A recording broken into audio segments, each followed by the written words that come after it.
And now we can turn to grammar, page 37. Grammar, page 37.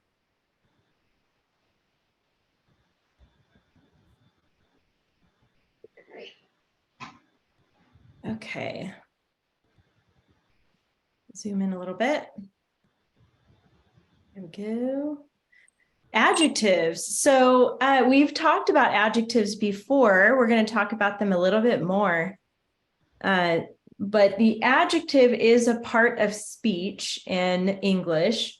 And this is going to be a new thing now that we start marking in our homework for grammar. So an adjective describes a noun or a pronoun. Remember, the noun is a person, place, or thing.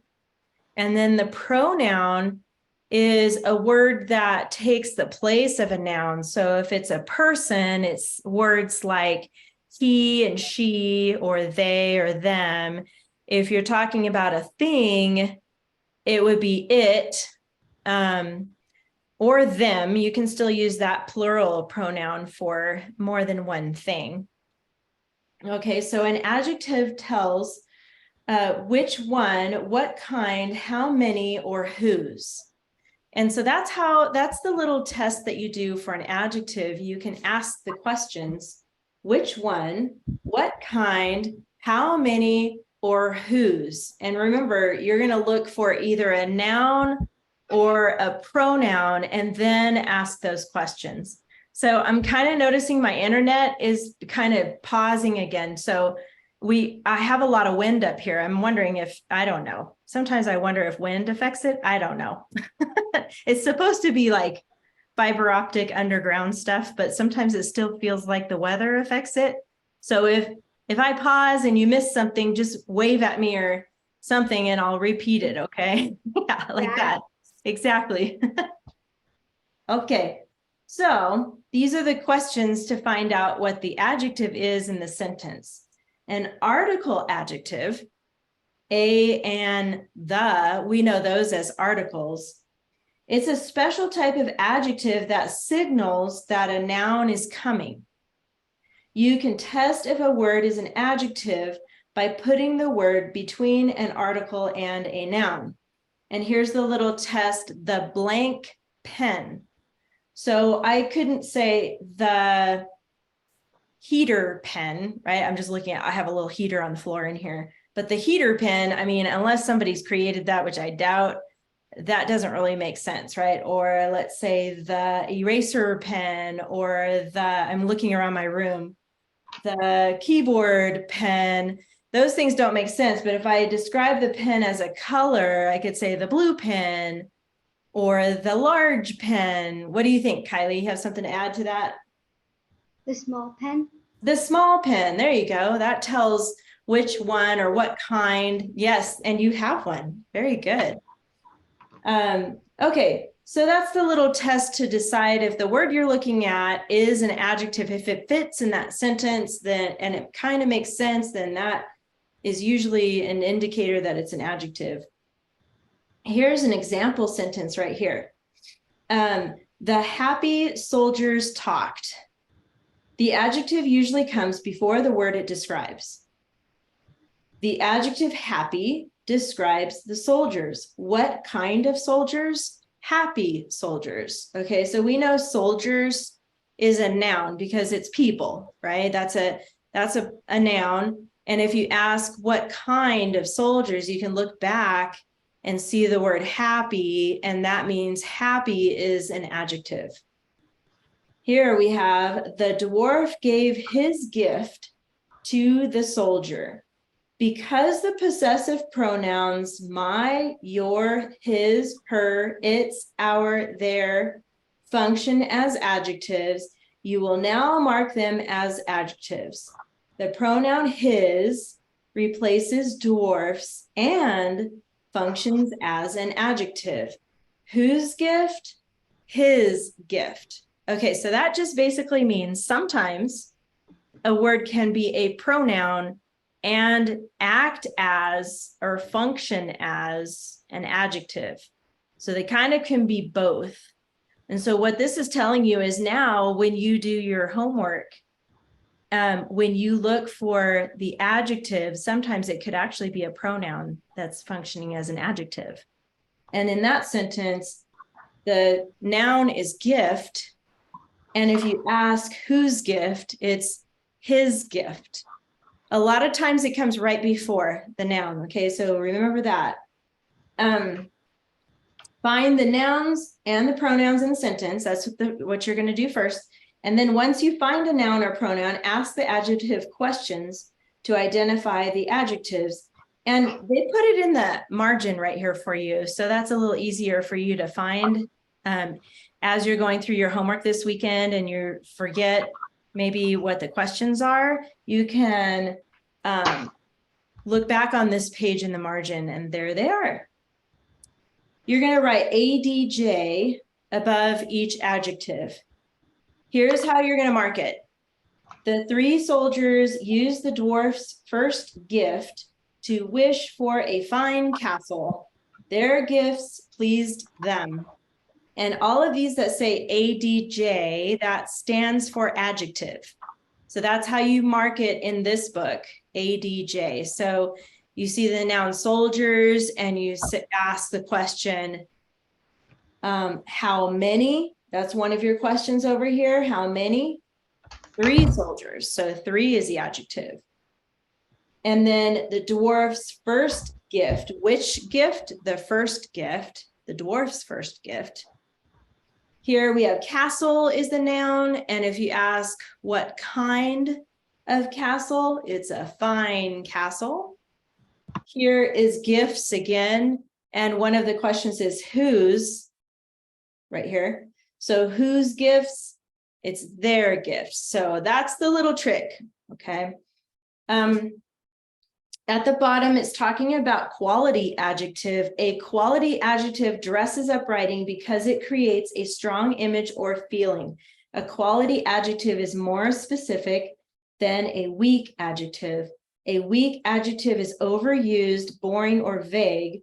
Look for quality adjectives in this book and write them on the quality adjective collections page, Appendix 2. Now that's optional. If you want to do that, you can. The nice thing is, though, I'm going to tell you that this will soon, in the next few weeks, be something that we start using in our writing in the binder part of the class. Yes, and it provides you a list of LY adjectives and other quality adjectives. So that's the best way to start using it in your writing, is to have a list with you and some choices for you to choose from. And then when you add a quality adjective, it will make your writing have more style. And that's part of what this class is actually helping you give your writing more style. You already have, both of you girls have excellent writing skills already, which is so cool, because now we just get to take it to the next level, which means adding these, dress up words and all kinds of stuff we'll be adding to it to make it sound even better. Okay, so that's what this page is about, adjectives and quality adjectives. So an opposite of a quality adjective would be a weak adjective. Like, let me think if I can come up with a weak adjective. My nice friend came to visit me. And nice is a good word. I don't mean that it's bad, because obviously we all want nice friends, right?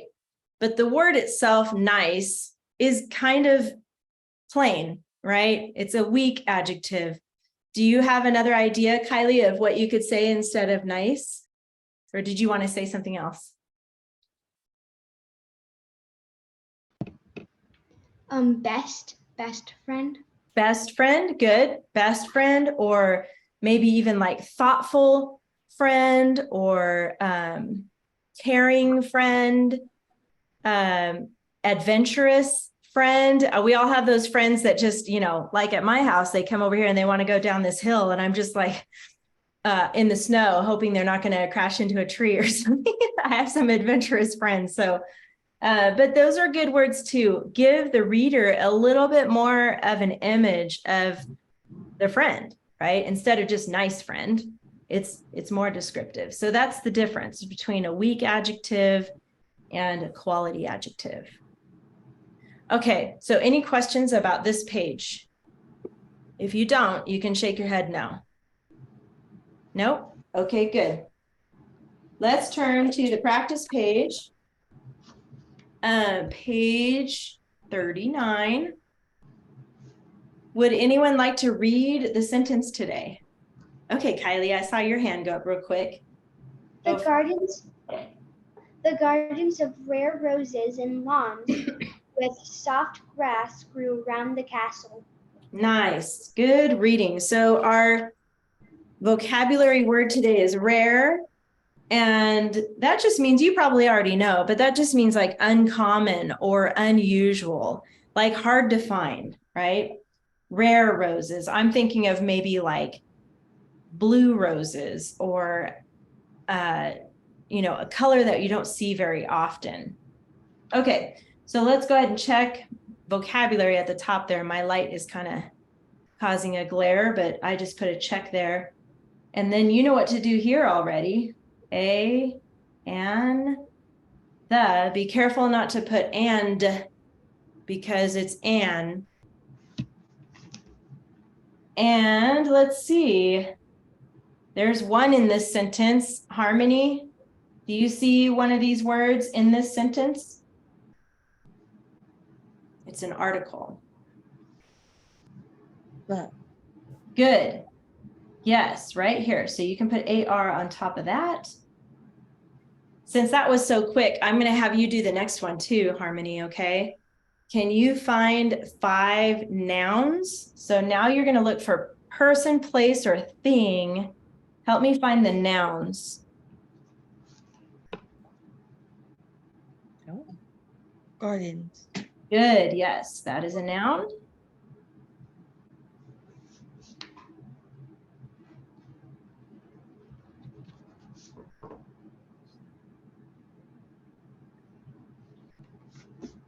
Another, uh-oh, did you freeze, Harmony? I think she froze. Uh-oh. Yeah, she's definitely frozen. Yeah. Were you trying to act like you were frozen? I was thinking you were, and I was like, uh-oh, what if Kylie's frozen too? What am I gonna do? Okay, Kylie, how about you help us? What are some more nouns in this sentence? Roses, Yes. lawns, Yes. grass, Yes. and castle. There you go. Good. You're back. Yay, Harmony. We were worried about you for a second. We had a power glitch. Oh, yeah, that's been happening. Well, no, it was us. We got to plug in the laptop. Oh, I see. Okay. So we got our nouns. Okay, Harmony, how about you help us with the adjectives? Remember, those are the ones where we can ask the question, like which one? So look at the word roses. That's a noun. And then ask yourself what kind of roses and see if you can find the adjective before it.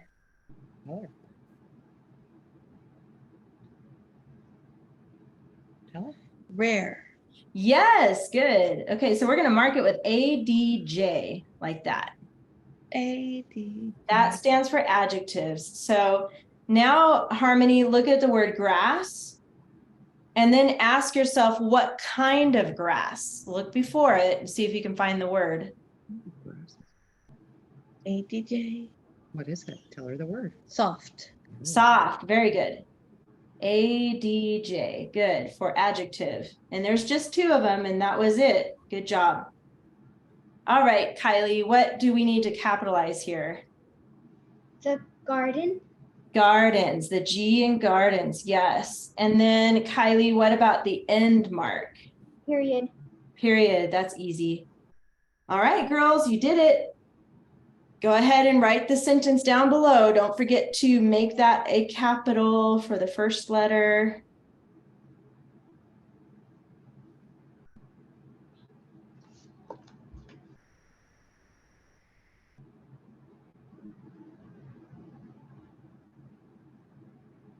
Did you already finish, Kylie? What? That was super fast. I started before Mm. I finished them.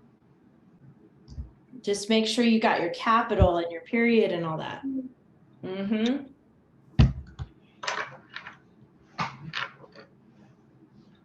Good job. Well, you can just relax for a second. We'll let Harmony finish.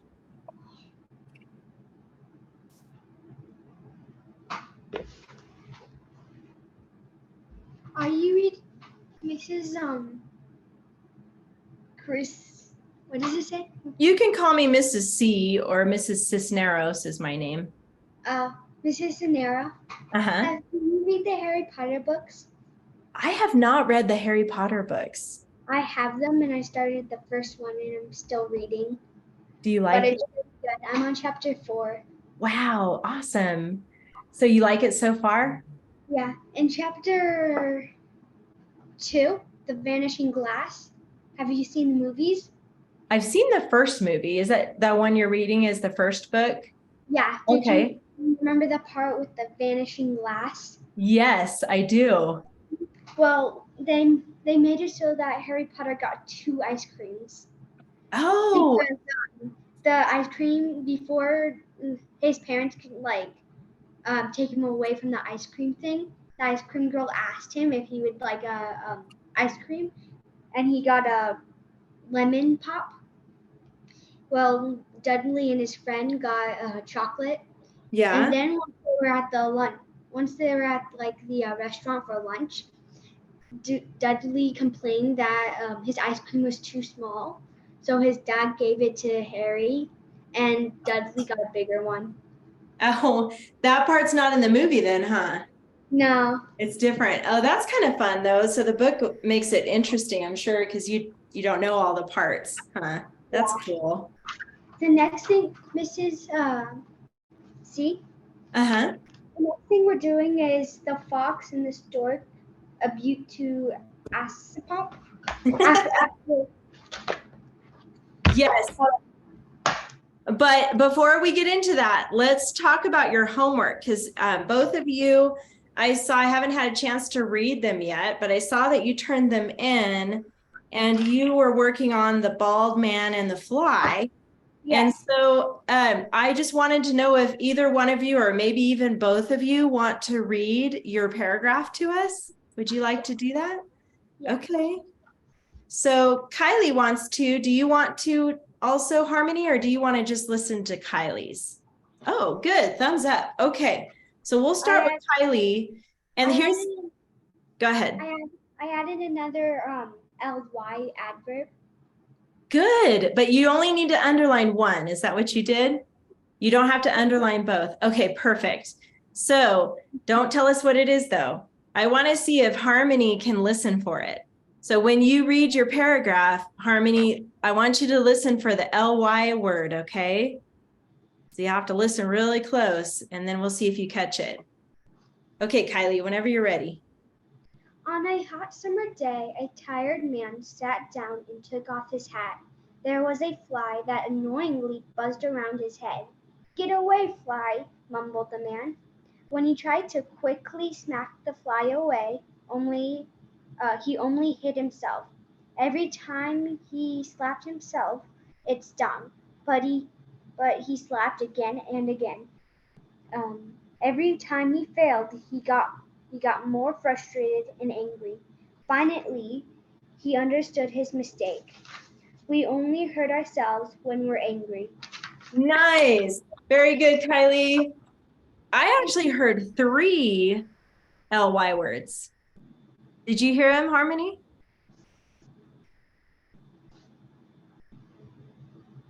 You did? Okay, good. Do you remember what they were? Let me see if Harmony remembers. Quickly. Quickly. What's the other one? Final. Quickly. Final. And finally. I heard finally and quickly. Is there one more? Yeah, annoyingly, but we Annoyingly. When the fly was buzzing. Very good, Kylie. And good job, Harmony, listening for those. That's good. Okay, Harmony, do you want to read yours now? Nice and loud and clear. On a hot summer day, a tired man took off his hat. There was a annoyingly annoyingly A fly. fly that buzzed around annoyingly fly that buzzed around his head. Get away, fly! Mumbled the man. He tried to smack the fly repeatedly. Instead, he hit only his own head. He failed to smack the fly and felt frustrated and angry. Finally, the man understood his mistake. We are likely to hurt ourselves when we get so angry. Yes. Good. Woohoo. I heard 4. Is that what you heard, Kylie? Okay, see if you can tell us, Kylie, which ones did you hear, the LY words? Go ahead. Sorry, I think I muted you because you were making noise when she was reading, so I muted you. There you go. Annoyingly, finally, and what was the other one? Likely. And there's one Likely. more. I repeatedly. I heard that one too. Yeah, repeatedly. That's 4. Good job, Harmony. The first one, I think you said annoyingly. I think you said annoyingly fly. I was trying to catch that one because maybe she meant annoyingly buzzed around. No, me? Read your sentence. Yeah, that first sentence. No, I'm sorry, Harmony. She's going to read it. Buzzed around his head. Annoyingly buzzed around his head. Is that what you have? Okay, that's good. Because I just want to make sure it wasn't with fly because that wouldn't make sense if it's with buzzed. Because remember, the ly adverb goes near the verb, so that would work. So good job, Harmony. I'm super proud of you. It's a good story. Can I read the Proud of both paragraph? you guys. What's that, Kylie? Can I read the paragraph of the fox and the stork? Yes, when we get to that. So let's first, we're going to organize our binder a little bit. So go ahead and get your binder out. And there's a couple of things we need to do. With the bald man and the fly, there's a couple of things. Remember this page right here? It's page 27 and it's yellow. Yes. Okay, that one I want you to keep at the front of your binder. So leave that one there, okay? Because that one we're going to come back to. I don't want you to put that anywhere else. But everything else, like this page that has the bald man and the fly, the original story, the bald man and the fly, and your checklist, and your keyword outline, and your paragraph. All of that is going to go behind finished compositions right here. This one that says finished compositions. And you're going to put it behind the dog in the shadow and the other ones that you finished already, okay? So put it back there behind the dog in the shadow and the giant saguaro back there.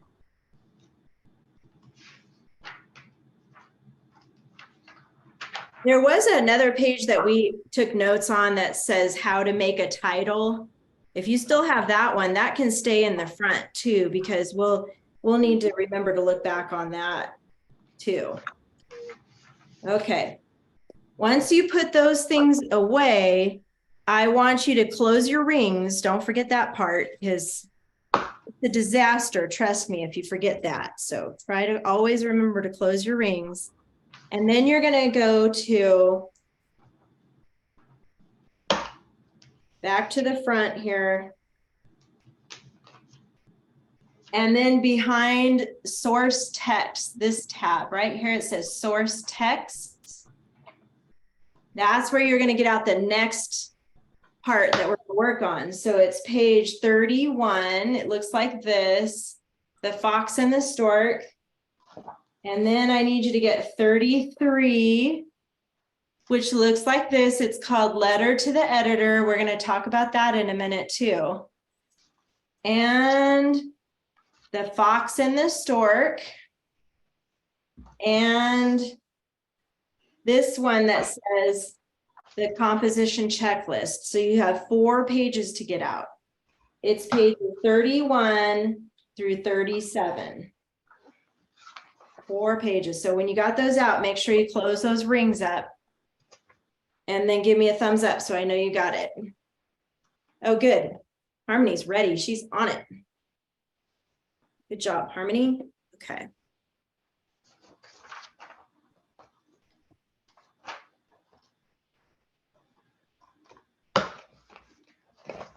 Good. I like to hear those clicks because I always worry. I have several students now that have not closed their rings and then they go to pick up their binder and it's like, I can just see it in the camera and I just feel like, oh no, I'm so sorry. So close those rings. Yes, you got to close those rings. All right. What were the pages? Page 31 through 37. There's 4 pages, okay? I saw that you had the fox and the stork out a minute ago. Yes, I was getting the other pages. Yeah, and this one 33. Got that? And then this one I know you got, right? That's the story. And did you get this one out too? Yeah. Okay, good job. This one, we don't really use this one, but I want you to keep it with the story just so that it stays together. But you can set that aside for the moment. And we're going to talk about this one next. It's page 33. And at the top, it says letter to the editor. So do you know that professional writers, if they're authors of a book, like what you're reading, the Harry Potter book, or I'm sure Harmony loves to read too. She's probably got some books she's working on. Are you reading anything right now, Harmony, as far as a book? Good. Which book are you reading, Harmony? Do you know the title? And the stork. Oh yeah, we're getting ready to read that one. Good. Okay, yes, Kylie? Like the St. Louis books, like C.S. Lewis. C.S. Lewis, yeah, The Lion, the Witch, and the Wardrobe, and all those. I have 1 through 7. Oh, nice. Okay. So basically what I want to tell you is that all writers, when they write professionally, they have an editor, and the editor is somebody that they pay to check their work. So they want to make sure their spelling is good, their grammar is good, and that it makes sense before they publish it. Because once they publish their writing, you can't really go back and fix it, right? It's out there and they can't really fix it. So it's a big deal to hire an editor. So guess what? You girls are going to hire your own editor. Now, don't worry, Kylie, you don't have to pay your editor with money because you're probably thinking, I don't really have a whole lot of money, right? But I have 240. oh, you do have money. That's pretty good. But for your editor, you're going to pick a grown-up in your house. It could be your mom or your dad or grandma or somebody who lives with you. Okay, hold. I think she's coming back. Oh, okay. So, and then you're going to hire them as an editor. So I want you to put your name here on this paper where it says writer's name. Go ahead and put your name there. And we're not going to read the whole letter because it's for your editor. So after class, you're going to hand this letter to the person that you're going to hire for your editor. You might have 2 editors, your mom and your dad. That's okay. They can share the letter. But this is telling them what I want them to do. Okay, it could be one or the other or somebody else, Kylie. So you pick, okay? I want no editors. Oh, well, you need to give it to somebody. Now, here's the thing. your editor might be looking for spelling errors and grammar errors, but I don't want your editor to make you fix everything, because that would be too frustrating, right? They're just going to pick and choose maybe a word here or a sentence there that needs a little fixing, but we don't want it to be frustrating for you girls. So your editor will just help a little bit with some sentences, and over time, you'll get better and better. You'll make fewer mistakes the more you practice this. So anyway, this is just for your adult editor in your house, and then they'll know what to do from here. So now just put that aside somewhere, but don't forget to give it to them after class. Okay. And we're going to talk about this one next. This is our next story called The Fox and the Stork. And it is attributed to Aesop. And we know that already from The Dog in the Shadow. Remember that one was also attributed to Aesop. Okay, Kylie. What about the title for The Bald Man and the Fly? That one too. Yeah, that was too. That was also an Aesop. No, wait, I mean like we didn't do it. Oh, you didn't make a title for it. Oh, yeah. Okay, thank you for reminding me of that. We'll have to come back to that another time, but that is something on your checklist that you'll start doing now. But thank you for reminding me. We'll have to come back to that. I forgot to talk about that, but you already put it away, so it's okay. We'll make sure to either go back to that story or practice it on this one.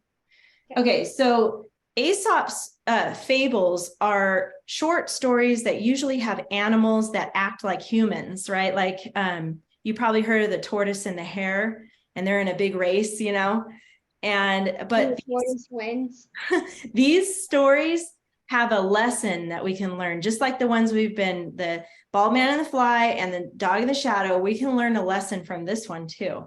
So I'm going to read it. Hold on, Kylie. I'm going to keep going. Okay. I'm going to read this, and you girls listen to the story, and then we're going to talk about what lesson can you learn from this story. Okay. It says, a fox invited a stork to supper and served him soup in a shallow bowl. While the fox easily ate the soup, the stork with his long pointed bill could have nothing and left hungry. Okay, I'm going to pause there for a second, because shallow means almost like a plate. It's a deep bowl would be taller, right? So it's actually small, short. And his bill is his mouth, right? And so he's having trouble drinking the soup from a shallow bowl. A few days later, the fox was invited to a meal with the stork. Their dinner was mincemeat, served in a tall jar with a small mouth.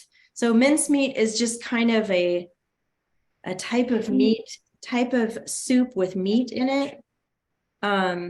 It's cut up really small, tiny pieces of meat. Okay, and sometimes it has fruit mixed in it, like apples and raisins and stuff. All right, with his long bill, the stork easily ate from the jar, but the fox could only lick the rim. And here's a picture of that part of the story. And the rim is that part around the top of the tall bowl. Okay, thus, the fox went away disappointed and hungry. However, he realized that he had received what he deserved, considering his bad treatment of the stork. Okay, so I like the fox's little face there. He's kind of like, I want to have some too, but I can't get to it. My mouth is too short. That's what I think of when I see his face like that. And the stork's like, oh, this is great. Oh my goodness, this is so good. Too bad you can't have any fox. So what kind of lesson can we learn from this story? You guys have any ideas? Bad treatment, do not do it. Bad treatment.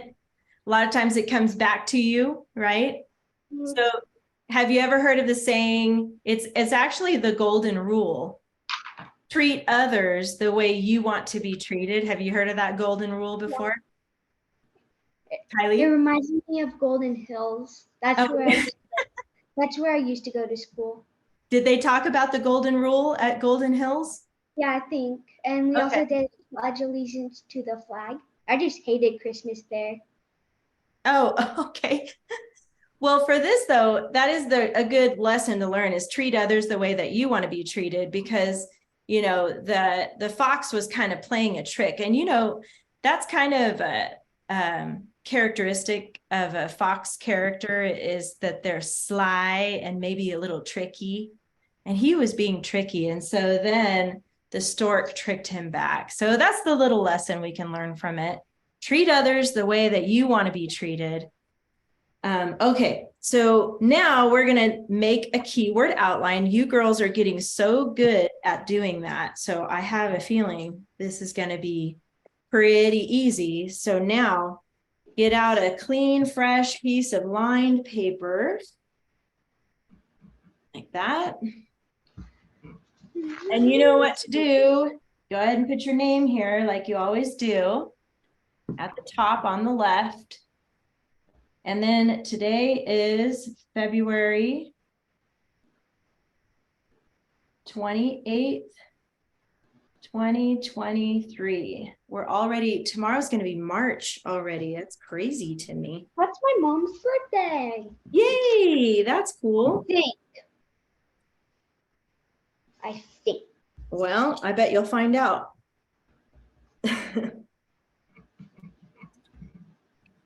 Okay.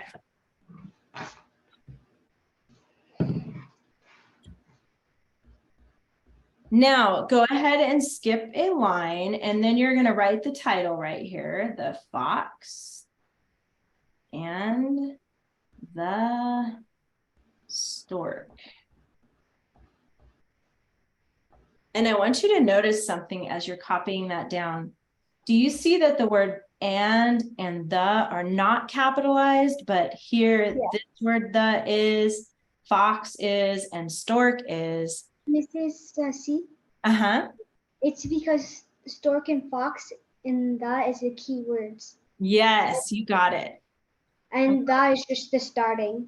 The first word is always capital in a title, and then it's the keywords that are capitalized in the title. So these two are not capitalized. So that's kind of a little basic rule. Sometimes there's exceptions to that rule, but it works in this title. And then I'm going to have you put KWO. Who remembers what KWO means? Keyword outline. Yes. And I bet Harmony knows too, but she's busy writing. So good. Both you girls, I'm sure, know that. KWO is keyword outline.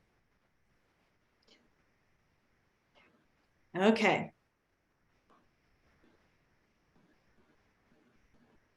In this story, there are 7 sentences. So go ahead and skip a line, and you're going to number 1 through 7.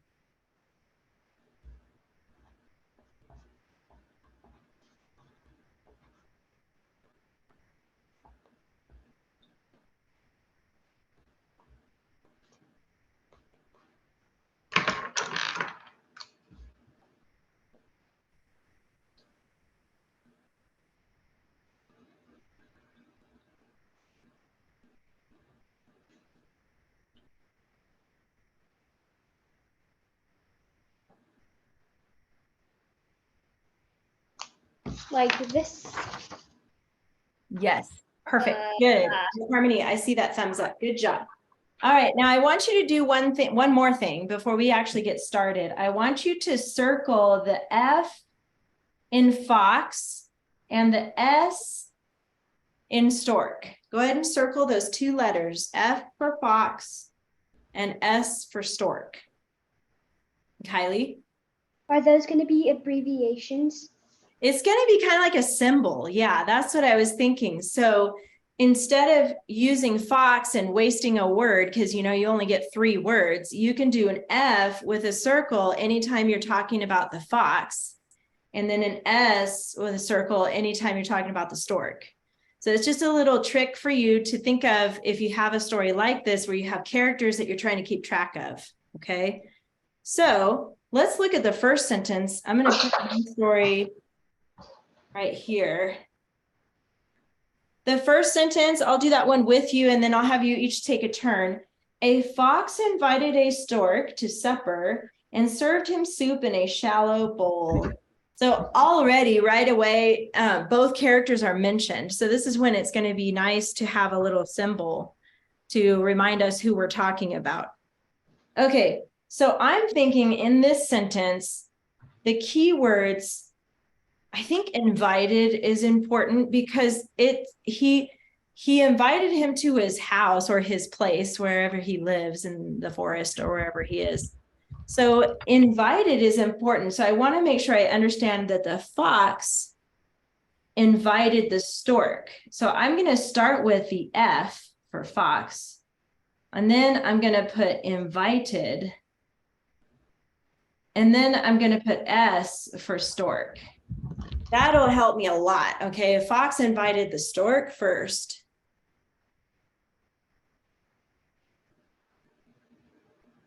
And I know soup is probably a key word and supper is probably a key word, but I think the most important word is the word shallow, because later we find out that the stork serves soup in a tall jar. So I think that's really important in the story, is the differences between the two bowls.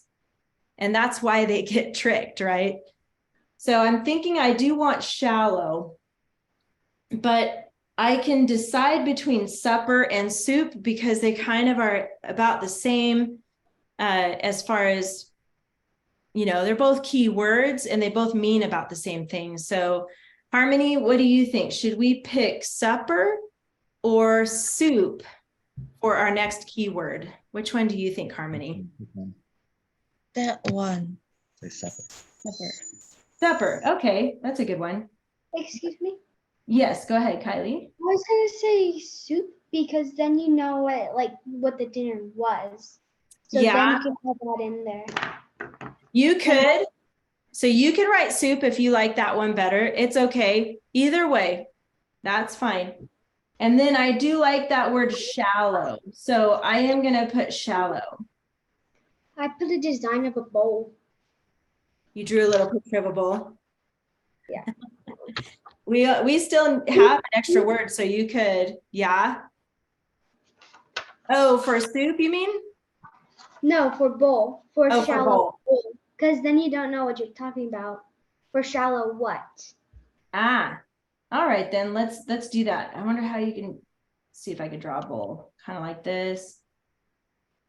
And a little circle. Oh, that looks like a bowl. Wow, I surprised myself. I did a little flat circle with a little bottom part on it. Good thinking, Kylie. I like that. Thank you. You're welcome.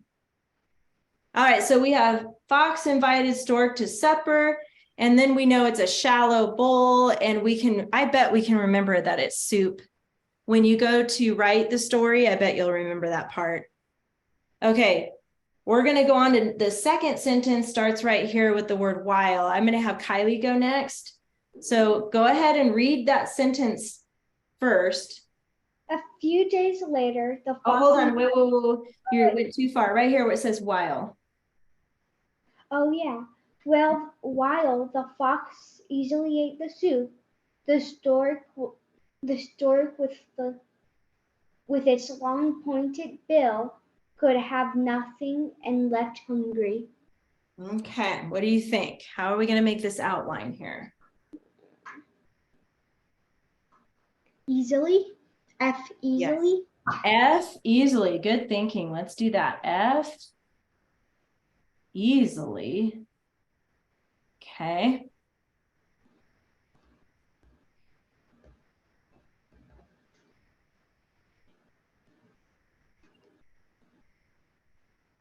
And we can have two more words and maybe some other symbols. What do you think, Kylie? Left hungry? Wait. Long bill. We can draw like a picture of a bill. A long bill, yeah. I don't know how to draw a picture of a bill, but we could put bill. Should we use S? So when we're talking about the stork next? Okay, so S. I just did this. Like I drew a picture of a bird and circled its bill.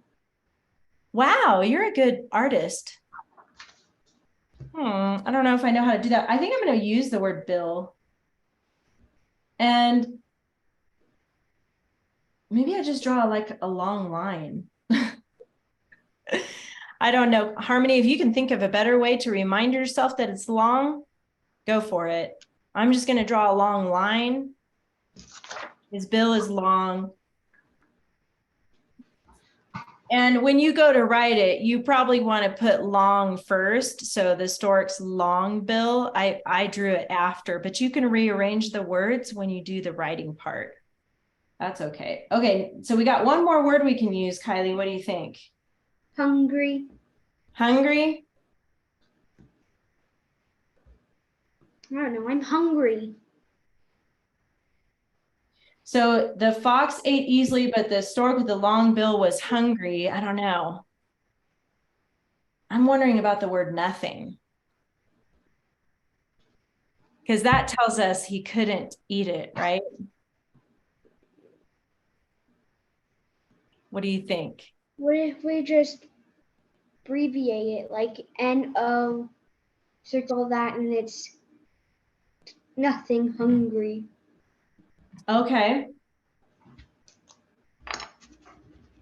Maybe just draw like a circle like this, like not, like nothing, and then hungry.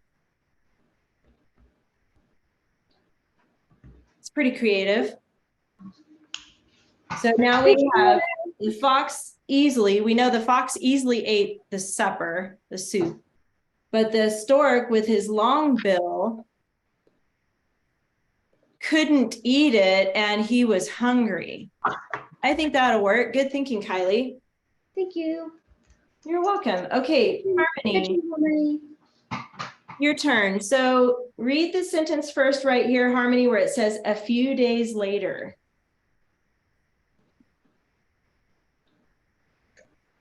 The fox, No, wait for my kid.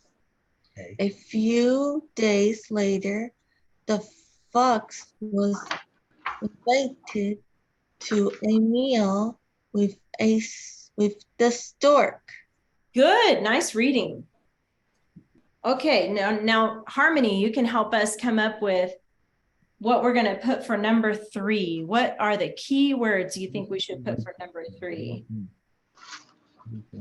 Few. Few. Few, maybe. What else do you think? Let's talk about it first before we start writing it. It's another good keyword, do you think? Excuse me? Invited. Hold on, Kylie, let her think, okay? I'll call on you in a minute. Invited.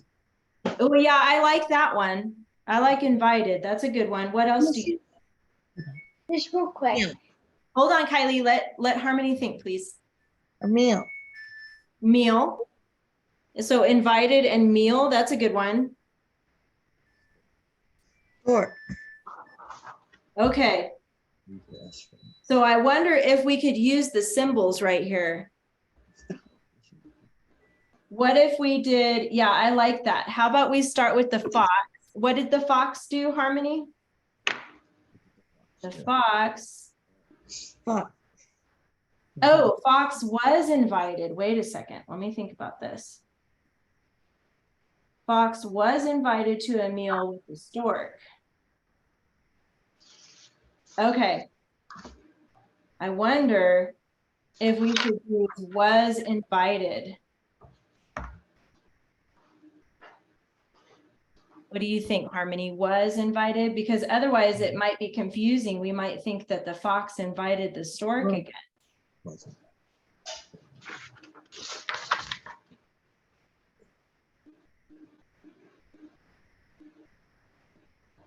And then you said meal. I think that was a good one.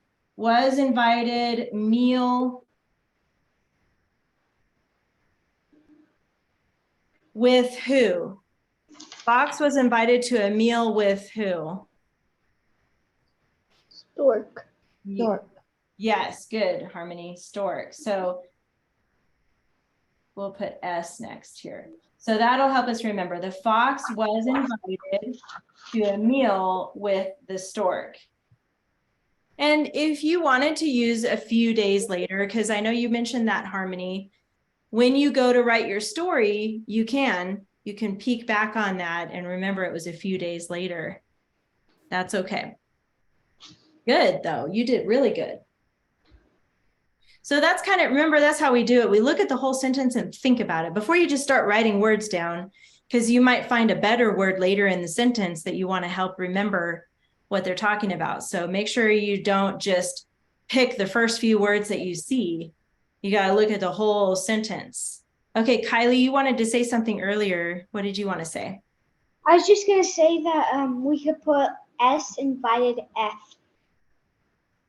S invited F, like switch it around. You could definitely do that. Okay. Now, really quick, I know we're running out of time so fast already.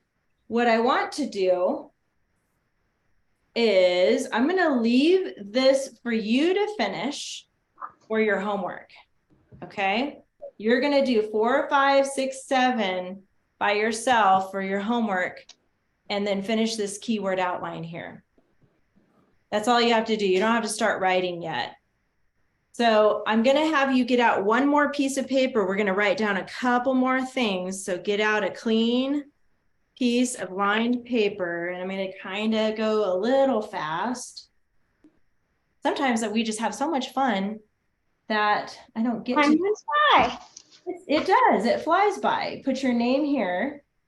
And we always label our papers. So, whoops, the date.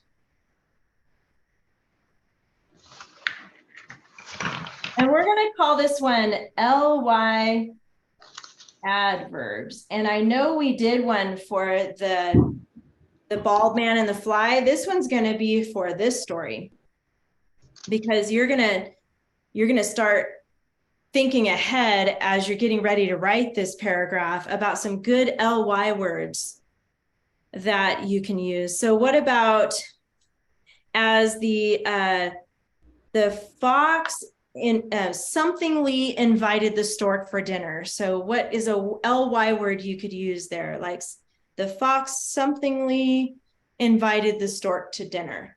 Greetingly. Greetingly? Mm-hmm. Is that a word? Let me check. Greetingly? Maybe. I gotta look that up. Oops. Greetingly. You know, sometimes I just gotta look up these words because sometimes I don't use them very often. Oh, hold on. My phone is not cooperating. Greetingly. I gave the pot Mrs. C. Greetingly. Hold on just a second. I'm not sure that's gonna work, Kylie. Greetingly. Try to think of a different one. I think that one's kind of awkward because greeting is a verb. So what's another LY word? What if he said, what if it's the fox happily invited the stork over for dinner? That's a good one. Happily.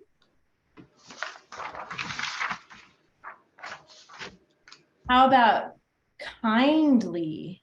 Go ahead and write these down, and I'm using spaces between, so it's really easy to read the list. Okay? Happily, kindly. Can you think of another LY word of how he invited stork? He could have done it sadly, but Maybe. That is a word. We'll put it there. Doesn't mean you have to use it, but it's there. How about the fox somethingly served the stork soup in a shallow bowl? the fox greedily, Greedily, that's a word. Greedily. How about like sneakily? You know how somebody's being sneaky? Mhm. That's a word. Sneakily. Because he was kind of being sneaky. He was kind of tricking. He was kind of tricking the stork. Have you ever heard? Viciously? Yeah. Viciously? Okay, viciously. That's a good one. How about when the stork was hungry and the stork didn't get to eat the soup? He sadly. Sadly, we got that one. That would be a good one for that Yeah. spot. Madly. Madly. Frustratedly. Yep. Frustratedly. Or even unhappily. Okay, I'm going to stop there. I know I went kind of fast, so I'll leave it for a minute so you guys can copy the rest of that. And as always, you know, this isn't all the words. These are just some of the words. So if you think of a better one when you go to write next week, because this time all you're working on is your keyword outline for this week. But then in class next week, we're going to start turning it into a paragraph again. And then you'll be able to have this list to use to help you come up with a good ly adverb to add to your paragraph. So just to recap, your homework is your 3 pages in grammar that you, hold on just a second. The 3 pages are pages 40, 41, and 42. And then you're going to finish your keyword outline. And then next week, we'll bring it back to class and we'll talk about writing the paragraph and picking an adverb, and we'll do a couple of other things too, okay? All righty, did you want to say something, Kylie? No. You're good? Yeah. It looks like, and Harmony's still writing, that's fine. I'll stay on until you get the list done, Harmony. But we're done with class, so if you need to go, Kylie, you can go, and I'll see you next week. Keep all your stuff. Oh, by the way, keep all your stuff for this in the front of your binder. You can put it in the pocket. Oh, good. Yeah, that's what I did. Or you can put it in the rings, either way, but make sure you keep it at the very front so it's, you know where it's at when it's time to do homework. Okay. Good job, girls. Bye. Bye. See you next week. Have fun. See you next time. Bye, Bye. Harmony. Bye, Kylie.